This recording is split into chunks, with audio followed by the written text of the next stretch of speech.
Hello there. Once again, it's Anton from Anton Obey. Thank you guys for stopping by the collection room on this beautiful Saturday morning. Now, there was a little shop in town well, they sold all sorts of things, but he had a box of old comics, and I've been picking a few out of there lately, and I went in the other day, and he's like, well, grab what you want, because we got somebody coming in a couple days to buy the whole pile in bulk, and it'll all be gone. And I was like, well, that's sad. Would you cut me a deal? And he said, sure. So I pulled a bunch of Archie comics out. I used to be a huge Archie fan, had tons. You'll see in my old videos, I had massive collection of Archie stuff. Veronica, I had a massive run of Veronica and loved Betty and Veronica and stuff like that. And just was like, wow, yeah, let me grab these. So I got a pretty good stack here. 41 issues I was able to pick up, and I wish I could get more. I mean, this is the era that I love, and I'm not going to be able to probably flip through extensively all of these. There's just so much. And the thing about Archie is you don't really need to, because the thing that everybody, well, maybe at least I appreciate about Archie is I don't have to have I don't have to have a complete run. I can just have one single issue. I can have a couple issues. I can have an issue of this and an issue of that, and it doesn't matter. The story just kind of carries along the way that it does. Most of the stories end by the end of the issue, or are short stories that only run about 5 pages. Most tend to be fairly formulaic. There are small problems that people will deal with. Katie Keene's a little bit different. Katie Keene's just a fashion lady. This was from the romance series. I did grab it. Also, it's an Archie title, but definitely a different flavor with Katie Keene. Oh wow, that's pretty cool. But anyway, with Archie's, yeah, it's going to be short little difficulties that the teens will overcome or get through, and then that will be it. And the series will go back to how it was before. It always resets to 0, and that's something that is, I guess, comforting, in my opinion. So the other thing about the Archie series that is also very comforting is I've heard the phrase house style, and I've used that word a lot, and I think no company exemplifies that as much as the Archie series and Dan DeCarlo, establishing the Archie house style, where every comic, no matter who draws it, it's all going to look the same. It's all going to look exactly the same. I don't know if Archie pirated or pioneered this idea, because I know a lot of superhero books back in the day did a lot of different things like that, but I'd certainly say that Archie is the only one who kept it as long as they did. Where you just have the exact same art style over and over and over again. And stories that are short and complete and wrap up and then go back to normal. So I kind of love that. It's almost like it has some similarities with like a comic strip in that way. So like if you read Garfield for 20 years, it's always going to be pretty much the same. And is that bad? No, I don't think so. It's not maybe as exciting as some things can be. I know, like the big deaths, the big battles. The team moves to Australia and lives in the outback. Superman dies. I know these things are typicals of comics, but there is something extremely charming about just the same thing. And everything going back to normal at the end of the day. That is very, very appealing. I know I appreciate it, and that's why, it doesn't matter if you grab an Archie from 1960 whatever, 1969, whenever they started making these things. I don't know, it's been forever. You can grab like this one from 1975.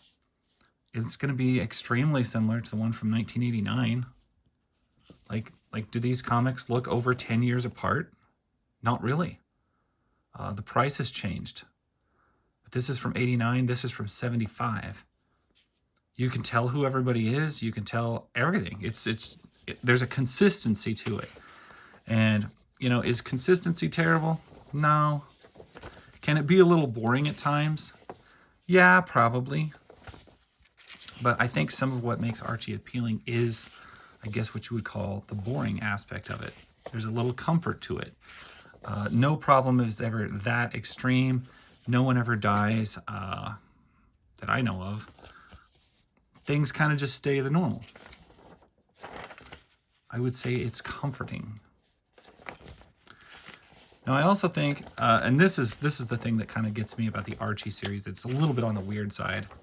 Is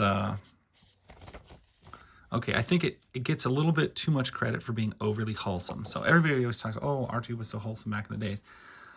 It is pretty wholesome in some ways, and in some ways you'd see these like odd kind of like this. Like this just pops in. Okay, we got two teenagers in basically Playboy bunny outfits with fishnets. How does that compute with wholesome hometown Riverdale? So that was a weird thing. I mean, I know she's dressed like Zantana basically, but it does strike a little bit odd. Now, I know Dan DeCarlo did Archie work for years. I also know he did a lot of much more mature artwork in pinups and men's magazines and stuff like that. But you can look at that work and still know, oh, it's exactly Dan DeCarlo. Check it out. Somebody did this. That's cool. I do not hate seeing that. So love it. Betty and Veronica, number 184. I notice I haven't even been reading off the issues. They're all over the board. Like they're all over time here. Could be the future, could be the, you know, whatever. Well, it can't be the future. It could be early, could be later. Like this is 60th anniversary Archie. Still looks pretty much the same as everything else. 2002. Now, part of why Archie stuff stayed looking the same for so long is the head of the company liked it that way and wanted to keep it that way and keep it kind of isolated, wholesome, non-modernized, just keeping the status quo. And I totally respect that. I really do. And that's why when he passed away, you could tell the books took a radical shift immediately. And it wasn't a few years after that we started to get like the Riverdale show and stuff like that. And just no. Just absolutely not. I know some people are big into that. I am not at all. I ain't ever going to touch it. Archie is supposed to be like this. And call me a stick in the mud. You shouldn't change something that was kept so unchanging for over 60 years. And then just go in and like, oh, well, we're going to change it now. Well, I mean, I guess you can. You bought it, you inherited it, whatever. You got the company, but I'm gonna stop right there. I don't particularly care for all the directions that everything went. I certainly don't actually. And the other part is I liked the consistent routine, the typical story, the formulaic story, which is, there's literally a formula to how to draw and write an Archie story.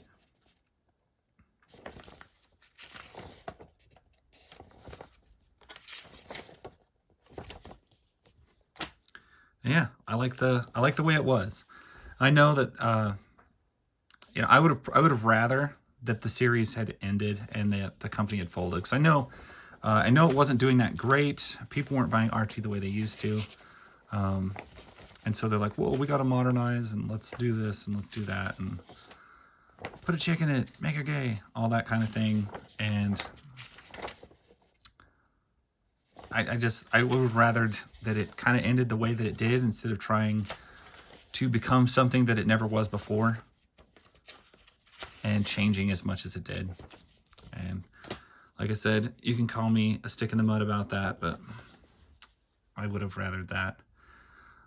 Jeff Schultz, Henry Scardelli. This is after Dan DeCarlo. This is probably, I'm trying to think. So Dan DeCarlo basically pioneered the whole Archie style and set the tone.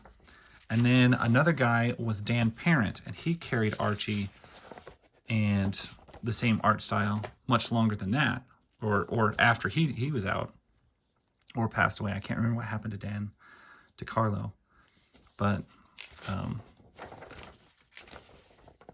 the Lion King. I know he was one of the two Dans that just kept the book going. I also love how all of these are like reprinted into those little thick Archie digest books, which, holy cow, those are outrageous now. But I always appreciated them because you could see basically stuff from the early 60s clear on to the 80s, 90s, and it all looked relatively similar, and they could all be put in a book at the same time and sold collectively, and it wasn't like jarringly out of place. You put an old 60s Superman next to 90s Superman, and the difference is so jarring that it'd be almost impossible to, I don't know, flow in a book. Old Archie, you could just blend it all together.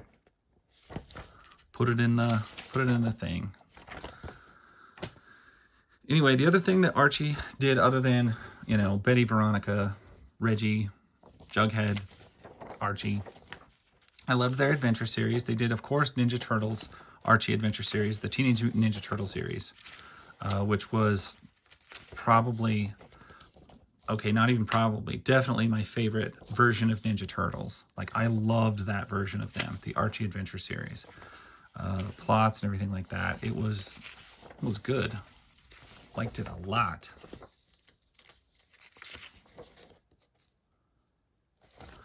Yeah, the primary difference with these, I'm trying to think what else Archie Comics did. They did Sonic the Hedgehog, which some of those are actually quite good and very popular. I know they had a couple of weird series, like Archie in Space, Archie in the Future, but they were all essentially the same as far as that. And I know there were some superhero books that they put out, but those never really took off or never really went anywhere. Some of these have got a little bit of curve to them. Now, I always used to come down hard on being a Veronica fan. Like, of the two, between Betty and Veronica, I always liked Veronica better for some reason. Or I went through a large phase where I thought Veronica was at least much more interesting to read. But I've kind of come back on that. Betty Cooper, way to go. Sabrina the Teenage Witch, that turned into an actually pretty great show. At least the old original one with Melissa Joan Hart. I think they remade it and did another show. I have no idea. I gave up on Archie after the change there with stuff, and I was never like wild on or religiously watching the show. But I did really enjoy Sabrina the Teenage Witch, especially the cat.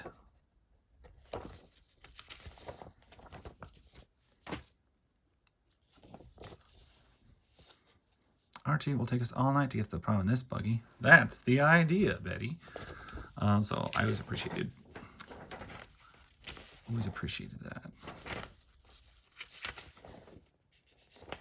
Dilton, there's somebody that we don't hear about that often.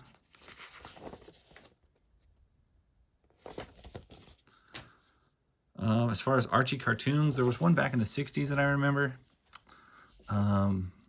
Not 60s, 70s. I think it was in the 70s that I remember, but we never watched. There was one in the 90s, but like nobody seems to remember this.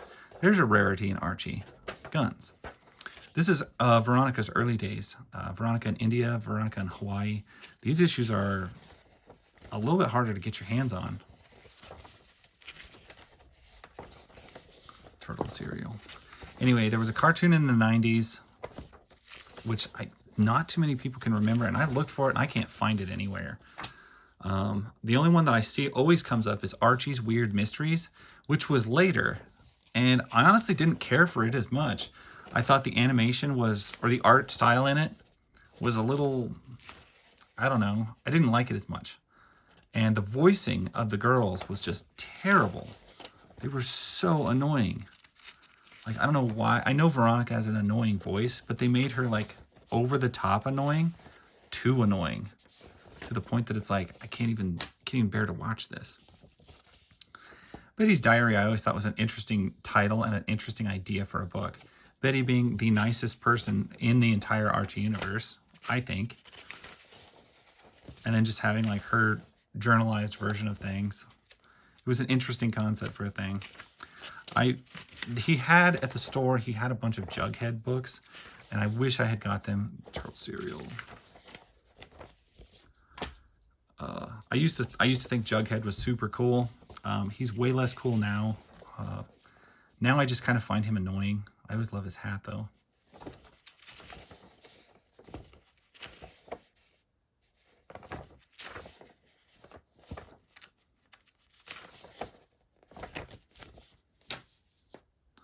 But yeah, I probably thought, man, if I get a chance, I should probably go back and snag some of those Jugheads. That'd probably be worth doing. What year are we even in at this point? 2002. Still the 60th anniversary year.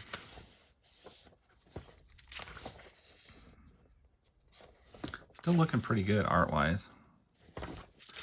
So I used to have some of the really like hard to get issues. I had, what was the Veronica 26?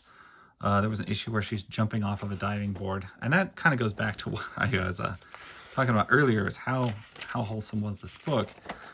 It was so alluring, this jump that she was doing basically a jackknife into a pool, that they pulled it, and they're like, we should probably not do that. And they actually came out with a secondary cover that they reused and just put up another one. But I had the original cover. Book runs from about $75 to $150 for it, and I had like a good solid $100 book. And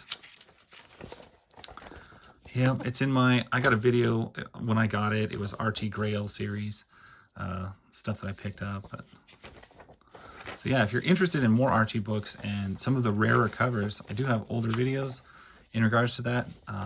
But as it sits right now, this is literally all the Archies that I have. I think I picked up maybe a couple weeks back, but it's only been in the last month. Any of them have been reintroduced into the collection, or into the collection room. New York style, New York looks. It seems like there's a lot of ads in these. Betty's Diary. Dear Archie and I just love going to the beach where we can get away from it all. Yeah. That's kind of hilarious. I think the only real, like, journaling it shows is generally on the covers. Like, it doesn't show her every issue breaking open her journal. And then these just mostly tend to be, like, stories from Betty's point of view. So there was Laugh, there was Pep, 65 cents, Dan DeCarlo. Just says April, no year. What's the year? 1985. I'd have been 4. 65 cents for a comic.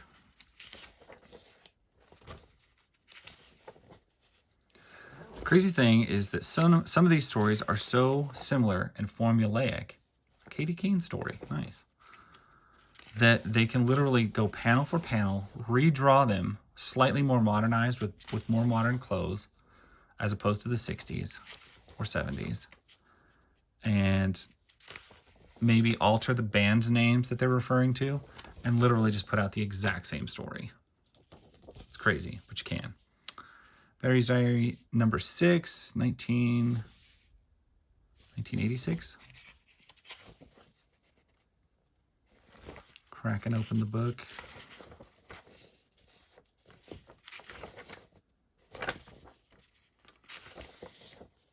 Starts to all look the same, don't it? And yet, if you like it, you'll like it. And so if you like Archie, you'll probably like all the Archie. And if you don't, you probably won't.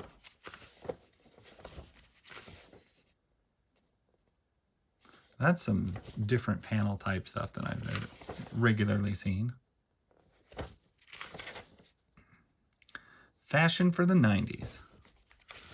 I always wondered how they got the concepts of what was like normal fashion, because none of these guys were following fashion of the day.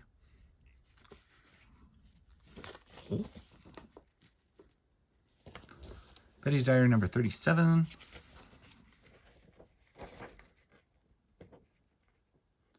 Yeah, there's definitely a difference in like yeah, this has got to be 90s. Yeah, 1990. Yeah, they looked a little different in the 90s, but not tons.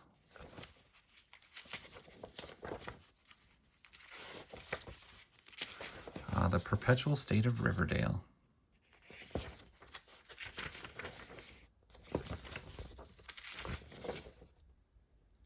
First Day Jitters. Betty was always babysitting. She was always doing stuff. Veronica was so not doing stuff. One of the books that they do produce that I never did like. I never liked the Little Archie series. I always thought, man, Little Archie kind of sucks. Like, it's the same group of kids when they were smaller. Hey, Slugbug. That's right, Betty Cooper drove a little yellow Volkswagen. I forgot that. I love a yellow Volkswagen.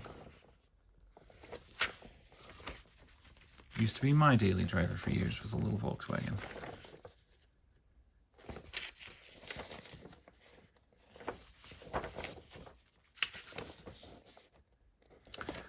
Anyway, like I said, you'll either like it or you won't. Anyway, that is a big, big stack. That's a huge stack of Archie. Very happy to get those. Wish I could go back and get more. Maybe I will. See if I can. But yeah, if you guys have any thoughts on Archie comics, the direction they took, or what's a good read, let me know. Fill me in. If you like it, you like it. And if you hate it, you hate it. So, anyway, that's my story. Catch you guys later. Bye.